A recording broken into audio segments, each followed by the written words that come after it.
Mr. Speaker,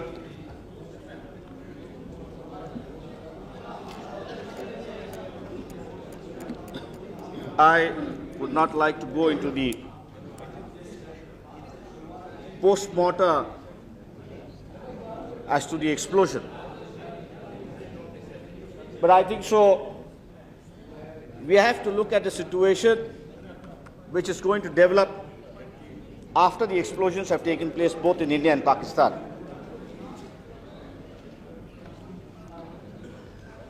Mr. Chairman, what worries me is the situation that we faced in some parts of the country, basically the northeastern states.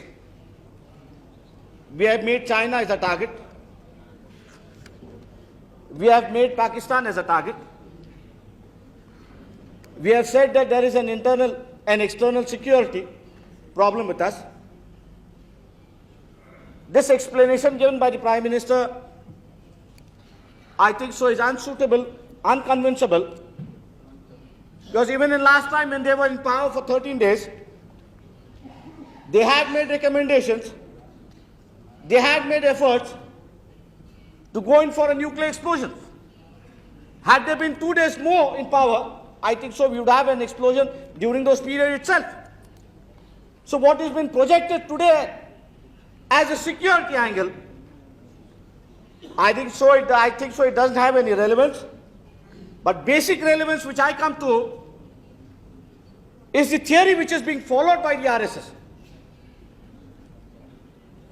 If you look at the map that was published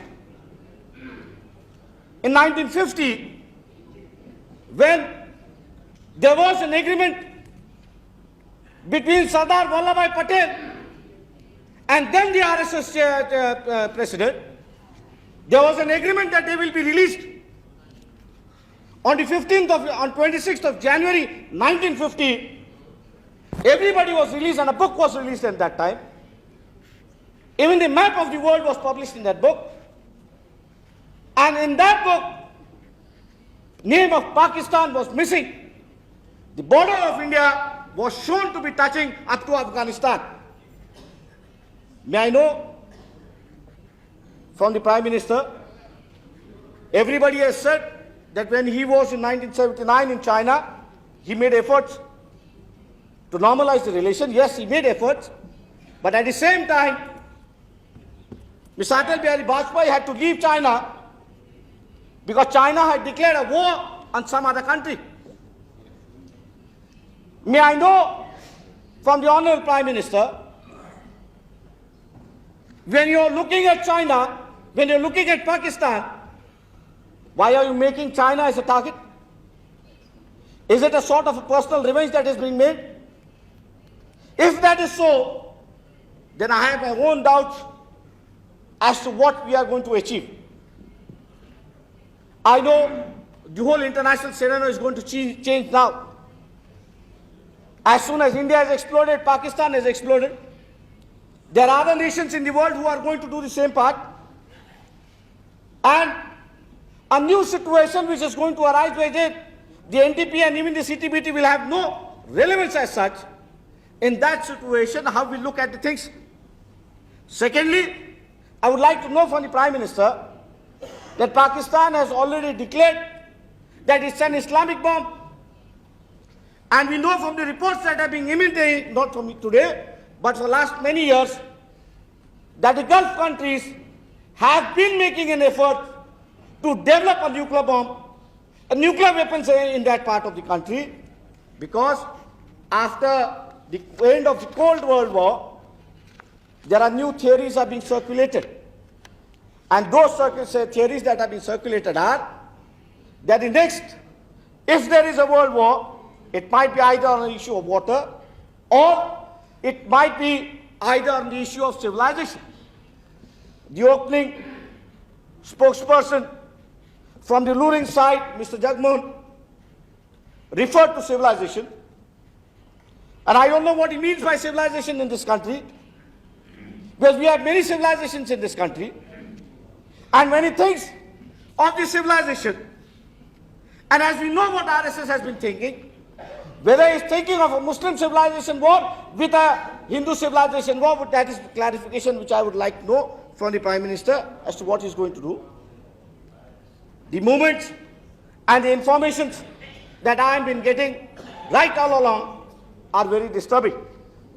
May I know from the Prime Minister very categorically, are you planning for a war somewhere in June or July? If that is so, then let me point out to you that is today the situation in Northeast is such that even the petroleum products which has to be stocked for the 4 months, because during the rainy seasons you can't go into the northeastern states, they are lacking. None of the petroleum products have even reached to the northeastern states. And if you are thinking of an adventurous theory, then let me point out from the other side, where you have made China as the first enemy, they are going to swim into the waters that we have created, into the ponds that we have created. We have never culturally united the northeastern states with us. We have neglected. We have left out a tiger. We have left out a tiger which is there. Only thing is that time is going to tell whether it is going to have teeth or no teeth. Because along the borders, we are surrounded by unfriendly countries. It's my request to you that you have started one thing. As a nation, we will have to be with you. We can't speak in different voice. But let me advise you and let me request you that whatever internal differences that we have in the country, show a political statement and try to settle them on a political level where we speak in one voice. Thank you, Chairman.